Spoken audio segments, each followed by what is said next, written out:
అందరికి నమస్కారం. ఇవాళ మనతో పాటు ప్రముఖ ఆధ్యాత్మికవేత్త, ఆస్ట్రాలజర్ బ్రహ్మశ్రీ సుభాష్ శర్మ గారు మనతో ఉన్నారు. గురుగారితో మాట్లాడదాం. గురుగారు నమస్కారం. శ్రీమాత్రే. గురుగారు, మన జాతకంలోకి శని ఎంటర్ అయితే చాలా మందికి భయం. శని వచ్చింది, ఇంకా మళ్ళీ ఫుట్బాల్ ఆడేస్తాడు అని చెప్పి చాలా మందికి శని అంటేనే భయం. మరి జాతకంలో శనిని కొంచెం మెరుగుపరచుకోవడానికి, శని దోషాల నుంచి పోగొట్టడానికి, శనిని మన అనుకూలంగా మార్చుకోవడానికి ఏదన్నా మంచి పరిష్కార మార్గం ఉంటే మాకు తెలియజేయండి. తప్పకుండా తెలియజేస్తానండి. ముందుగా ప్రేక్షకులందరికీ శ్రీమాత్రే నమః, శ్రీ గురుభ్యో నమః. నమో దేవ్యై మహాదేవ్యై శివాయై సతతం నమః. నమ ప్రకృత్యై భద్రాయై నిహతాం ప్రణతాస్మిత. జాతకంలో శని అనగానే మీరు అన్నట్టుగా చాలా మంది భయపడిపోతూ ఉంటారు. ఎందుకంటే బికాజ్ జాతకంలో శని అనేటటువంటి వాడు కర్మకారకుడు అని మనకు జ్యోతిష శాస్త్రం నిర్ణయం చేయడం జరిగింది. కర్మకారకం అంటే అర్థం ఏంటి? మనం చేసుకున్నటువంటి పాపపుణ్యములన్నీ కూడా కర్మ రూపంలో మనకు వెంటాడుతూ ఉంటాయి. మనం చేసుకున్నటువంటి పుణ్యం మనకు సుఖభోగాలను అందిస్తుంది, చేసుకున్నటువంటి పాపం కర్మను అనుభవించేలా చేస్తుంది. ఆ కర్మ ఎలా అనుభవిస్తాము? ధన నష్టం జరగడం కానీ, ఆస్తి నష్టం జరగడం కానీ, భార్యాభర్తల మధ్య రిలేషన్ తెగిపోవడం కానీ, అలాగే మనకు కోర్టు కేసులు విపరీతంగా పెరిగిపోవడం కానీ, సంపాదించిన డబ్బంతా ఖర్చు అయిపోవడం కానివ్వండి, లేదు అని అంటే మనం శరీరం అంతా ఆరోగ్యం అంతా సహకరించకపోవడం కానీ, అంటే ఆరోగ్య భంగం జరగడం కానీ, రోగాలు రావడము, లేదా యాక్సిడెంట్లు జరగడము, ప్రాణ నష్టం జరగడం, ఇలాంటివన్నీ కూడా శని యొక్క జాతకంలో బాగా లేకపోవడం ద్వారా ఇన్ని రకాలైనటువంటి సమస్యలు శని మనకు కలిగిస్తూ ఉంటాడు. కాబట్టి ఆ సమస్యలను అధిగమించాలి, వాటన్నిటిని దాటుకునేటటువంటి శక్తి సామర్థ్యాలు మనకు కావాలి అంటే శనికి సంబంధించినటువంటి శనిమాల ఒకటి ఉంటుంది. ఈ యొక్క శనికి సంబంధించినటువంటి ఈ యొక్క మాల ఏదైతే ఉంటుందో ఇది ధరించుకోవడం వల్ల కొంతవరకు ఉపశమనం కలిగేటటువంటి అవకాశం ఉంటుంది. ఇది శనీశ్వరుడికి సంబంధించిన మాల. ఈ శనీశ్వరుడికి సంబంధించినటువంటి మాల ఏదైతే ఉంటుందో దీనికి జపం అనేటటువంటిది ఒకటి ఉంటుంది. ఈ శనికి సంబంధించిన మాల ప్రతి ఒక్కరు కూడా ఇప్పుడు ఎవరెవరు వేసుకోవాలో చెప్తారు. ముందుగా కర్కాటక రాశి వారికి అష్టమ స్థానంలో శని సంచారం నడుస్తుంది. అష్టమ స్థానంలో శని సంచారం వల్ల ఎలాంటి ఇబ్బందులు ఉంటాయి అని అంటే గనక, అష్టమ స్థానంలో శని సంచారం వల్ల యాక్సిడెంట్లు జరగడము, రోడ్డు ప్రమాదాలు జరగడము, ప్రాణ నష్టం జరగడము, లేదా అకస్మాత్తుగా శరీరం సహకరించకపోవడం, రోగాల బారిన పడడము, ఇలాంటివన్నీ కూడా ఆ కర్కాటక రాశి వారికి అష్టమ స్థానం శని సంచారం ఉంది కాబట్టి వాళ్ళకు కలుగుతూ ఉంటాయి. సప్తమ స్థానంలో శని, సింహరాశి వారికి సప్తమ స్థానంలో శని సంచారం గడుస్తుంది. కనుక సప్తమ స్థానంలో శని సంచారం వల్ల ఎలాంటి ఇబ్బందులు ఉంటాయి అని అంటే గనక, భార్యాభర్తల మధ్య వైరం ఏర్పడము, కుటుంబంలో కలత ఏర్పడము, కుటుంబం విచ్ఛిన్నం కావడము, ఆస్తుల తగాదాలు జరగడము, ఆస్తులు పంచుకుందాము అనేటటువంటి పేరుతో అనేక రకాల ఇబ్బందుల పాలవ్వడము, ఇలాంటివి ఎక్కువగా సింహరాశి వారికి జరుగుతాయి. లేదా ధన నష్టము, నమ్మి డబ్బులు ఇచ్చి మోసపోవడం, ఇలాంటివి అనేక రకాలుగా జరుగుతాయి. కాబట్టి సింహరాశి వాళ్ళు ధరించుకోవాలి తప్పకుండా. అలాగే వృశ్చిక రాశి వారికి అర్ధాష్టమ శని ప్రభావం నడుస్తుంది.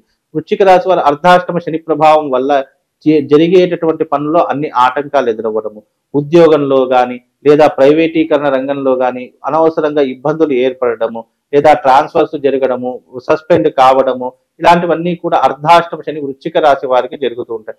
అలాగే వృశ్చిక రాశి వారికి మానసిక ఒత్తిడి విపరీతంగా పెరిగిపోతుంది, ఆలోచనలు విపరీతంగా పెరిగిపోతాయి, అప్పుల బాధ ఊబిలో కూడుకుపోతూ ఉంటారు, డబ్బులు ఎలాగైనా సంపాదించాలని చెడు మార్గంలో వెళ్ళడం, లేదా చెడు సైకలాజికల్ గా వాళ్ళ చెడు అభిప్రాయాన్ని ఏర్పరచుకోవడం, ఇలాంటివన్నీ కూడా వృశ్చిక రాశి వారికి. కాబట్టి వృశ్చిక రాశి వారు తప్పకుండా ధరించుకోవాలి. అలాగే మకర, కుంభమీన వీళ్ళందరికీ కూడా ఏలినాటి శని ప్రభావం నడుస్తుంది. ఎందుకంటే తానున్న రాశి నుంచి తాను వెనక రాశి, తాను ముందు రాశి, ఈ రెండు రాశులకు కూడా ఏలినాటి శని ప్రభావం. ఇప్పుడు కుంభరాశిలో సంచరిస్తున్నాడు కాబట్టి దాని వెనకున్నటువంటి మకర రాశి, దాని ముందున్నటువంటి మీన రాశి, అలాగే జన్మస్థానంలో కుంభరాశి ఉంది కాబట్టి కుంభరాశి వరకు వీళ్ళందరికీ కూడా అనేక రకాలైనటువంటి ఇబ్బందులు వస్తూ ఉంటాయి.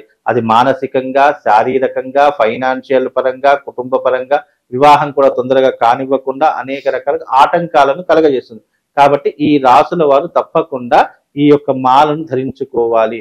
కేవలం ఈ రాసుల వారే కాదు, మీ జీవితంలో ఇలాంటి ప్రాబ్లమ్స్ ఎవరికి ఉన్నా, ఏ రాశి వారికి ఉన్నా, ఇదిగో ఈ మాలను ధరించడం వల్ల ఆ ప్రాబ్లమ్స్ నుంచి బయటకు పడేటటువంటి అవకాశము ఈ శనికి సంబంధించినటువంటి ఈ మాల ద్వారా కలుగుతుంది. మళ్ళీ ఈ మాల ధరించుకోగానే కాదు, దీనికి సంబంధించినటువంటి మంత్రం నీలాంజన సమాభాసం రవి పుత్రమిమాగ్రజం ఛాయా మార్తాండ సంభూతం తం నమామి శనేశ్వరం అనేటటువంటి మంత్రాన్ని ఈ మాల పట్టుకొని 108 సార్లు ఆ యొక్క మంత్రాన్ని చెప్పుకొని మాల అయిపోయిన తర్వాత ఈ మాలను మెడలో ధరించుకోవాలి. ఇలా చేస్తే శని బారి నుండి కొంతవరకు మనం అధిగమించే అవకాశం, బయటపడేటటువంటి అవకాశం మనకి ఏర్పడుతుందండి. మాల అనగానే ప్రతి మాలకి కొన్ని నియమాలు ఉంటాయి, మరి ఈ మాలకు కూడా ఏమైనా నియమాలు ఉన్నాయా? మాలకు నియమాలు అంటే ఏమి ఉండవు. మగవారికి అయితే ఏం నియమాలు లేవు. అంటూ ముట్టు దోషం కానివ్వండి, మధ్య మాంస నియమాలు కానివ్వండి, అలాంటివి ఏమీ లేవండి. ఇది ఎవరైనా ధరించుకోవచ్చు. స్త్రీ పురుషులలో ఎవరికి జాతకం బాగలేకపోయినా, లేదా నేను చెప్పినటువంటి సమస్యల్లో ఏ సమస్యతో బాధపడుతున్నా, ఇదిగో ఈ మాల ధరించుకోవడం వల్ల ఆ సమస్య నుంచి కొంత ఉపశమనం కలిగి వాటి నుంచి బయటపడేటటువంటి విధంగా ఈ మాల మిమ్మల్ని ఎప్పుడు కూడా ఒక రక్షణ కవచంగా కాపాడేటటువంటిది. కనుక ఇది ధరించుకుంటే శని ద్వారా కొంతవరకు మనకు విరుగుడు అయిపోతుంది, కొంతవరకు మనం బయటపడేటటువంటి అవకాశం కూడా ఈ మాల ద్వారా మనకు కలుగుతుంది. గురుగారు, అలాగే ఈ మాల తయారీ విధానం అనేది ఎలా ఉంటుంది? ప్రత్యేకంగా ఏమన్నా భగవంతుడి దగ్గర పెట్టి పూజ చేయడం అంటే ఎలాంటి కార్యక్రమాలు జరుగుతాయి తయారీ విధానంలో ఈ మాల? అయితే ఇది శనికి సంబంధించినటువంటి ఒక స్టోన్, నీలం స్టోన్, మన అందరికి తెలిసిన జాతి రత్నాలు పెట్టుకుంటాము. అలా జాతి రత్నాల నుండి తయారైనటువంటి స్టోన్స్ ఇవన్నీ కూడా. దీన్ని ఏం చేశారంటే ఒక మాలాకారంగా చేయడం జరిగింది. ఇప్పుడు మనకు ఒక స్టోన్ తయారవుతుంది అని అంటే కనుక ఒక ప్యూర్ స్ఫటికమో లేదంటే ఇంకా ఇతర స్టోన్స్ ఉంటాయి కదా, కెంపులు కానివ్వండి లేదా పచ్చలు కానివ్వండి, అలా స్టోన్స్ ఉంటాయి. అలాగే అలాంటి స్టోన్ నుంచి తయారైనటువంటిది ఈ యొక్క మాల. ఈ మాల శనీశ్వరుడికి సంబంధించినటువంటిది. ఇప్పుడు శనికి ఇష్టమైనటువంటి రంగు నలుపు అని చెప్తాము, లేదా నీలం రంగు అని చెప్తాము. శనికి మనము ఎప్పుడైనా పూజ చేసేటప్పుడు నల్లటి వస్త్రం వేస్తుంటాం, నల్లటి నూలు వాడుతూ ఉంటాం, నువ్వుల నూనె వాడుతూ ఉంటాం. అంటే ఆ రంగులో ఉన్నటువంటి ఏదైతే శక్తి ఉంటుందో అది ఆ స్వామి వారికి చాలా ఇష్టం. కనుక అలాంటి శక్తివంతమైనటువంటి ఏదైతే ఆ కలర్ ఉంటుందో అది వినియోగించుకోవడం ద్వారా కొంతవరకు ఉపశమనం కలుగుతుంది. కాబట్టి ఇది పూర్తిగా నలుపు రంగు కాకుండా కొంతవరకు దాంట్లో ఉన్నటువంటి నలుపు రంగును తగ్గించి ఇదిగో ఈ రంగులో తయారు చేయడం జరిగింది. ఇది వేసుకోవడం ద్వారా ఏమవుతుంది అని అంటే శని నుంచి వచ్చేటటువంటి వ్యతిరేకత ఏదైతే ఉంటుందో దాన్ని తట్టుకునేటటువంటి శక్తి కానీ, దాన్ని అధిగమించేటటువంటి శక్తి కానీ ఈ మాలకు ఉంటుంది. ఇది మాల ఏదో మనం కొనుక్కొని వేసుకున్నాం అన్నట్టు కాదు. తప్పకుండా నేను చెప్పినటువంటి మంత్రం ఎవ్రీడే చేసుకుని ఈ మాలను ధరిస్తేనే ఇందులో శక్తి అనేటటువంటి జనరేట్ అవుతుంది.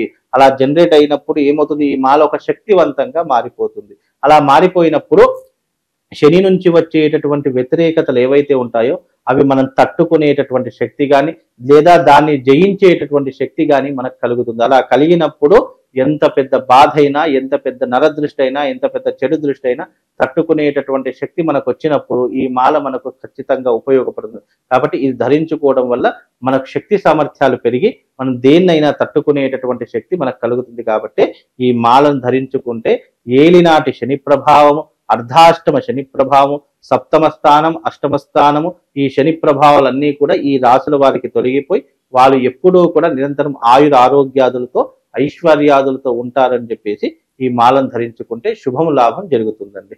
శని ప్రభావంతో ఎంతో మంది బాధపడుతూ ఉంటారు. అటువంటి వారందరికీ కూడా ఒక చక్కటి పరిష్కార మార్గాన్ని తెలియజేశారు గురుగారు. ధన్యవాదాలు. శ్రీమాన్.